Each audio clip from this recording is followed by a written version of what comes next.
Holy moly, it's Memorabilia Monday, the greatest of all days of the week. And today we are going to talk about a band who's iconic and heavy and wild and has really been all over the cultural zeitgeist for the last few weeks. The one and only Mötley Crüe. Now, I've pulled 3 pieces to share with you. And oh my God, are they amazing. And let's just get right to the awesome right off the bat. Check this out.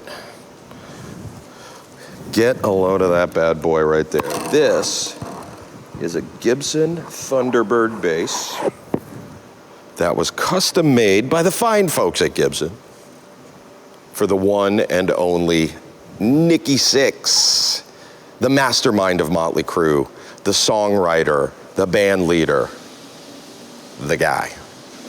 And what's amazing about this bass is the custom paint job mirrors Nicky's tattoos. And you know, he was good enough to sign it for us as well, but the back is where the action really is.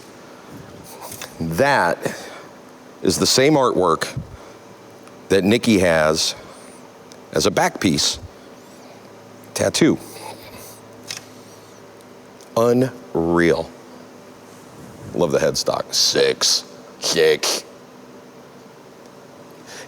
Anyway, he used this in 2000 on the New Tattoo Tour, which was an interesting Mötley Crüe tour because the drummer was Samantha Maloney, who had been in Hole, and she subsequently played with Eagles of Death Metal. She killer drummer.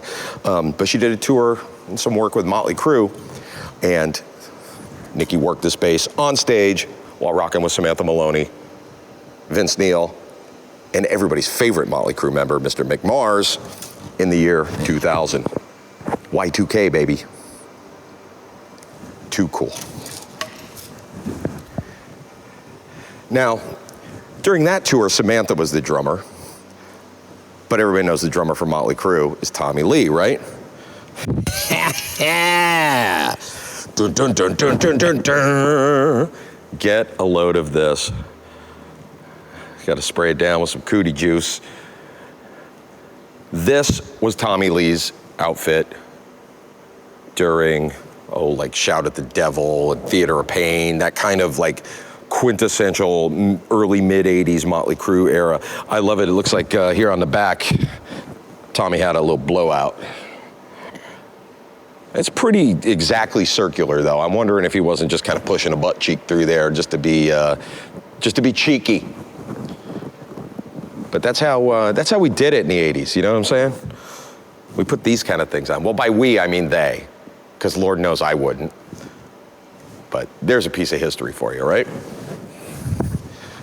But I think the best piece of Mötley Crüe history that we have, it's the kind of piece that guests at a Hard Rock would maybe just walk right past. Never look at it twice. It just seems like a little piece of ephemera.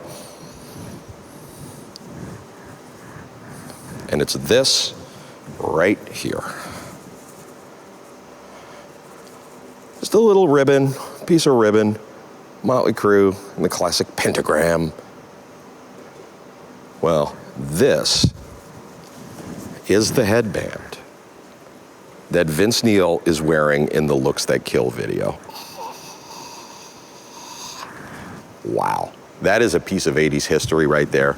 It's funny how something so simple can take on such a deeper sort of significance, you know? When that video premiered, it was such a watershed moment for heavy metal in the video era, and for Mötley Crüe in general, because it's kind of the video that put them on the international map. And the lead singer of the band was wearing this very thing. Now, you can't see it all that great in the video because Vince's flowing blonde locks were obscuring it often. Typically, it's just the pentagram in the middle that you can see, but that's the one. And we actually got it through the director of the video, Wayne Isham. Indirectly, but that's where it came from. It is an extraordinary thing, and Vince wore it on tour, on stage, in other videos. So it's really well worn and well loved, hence its kind of wrinkly state. Because what are we gonna do, iron it? Nah. Very cool. Mötley Crüe, rock is king, party people. So I don't know if you watched the Dirt movie. I haven't yet, because I'm not really into rock and roll biopics, but I'll watch it tonight so I can talk about it from a little bit more authority. How about that? I'm your old pal, Jeff. Memorabilia Monday. See you next week.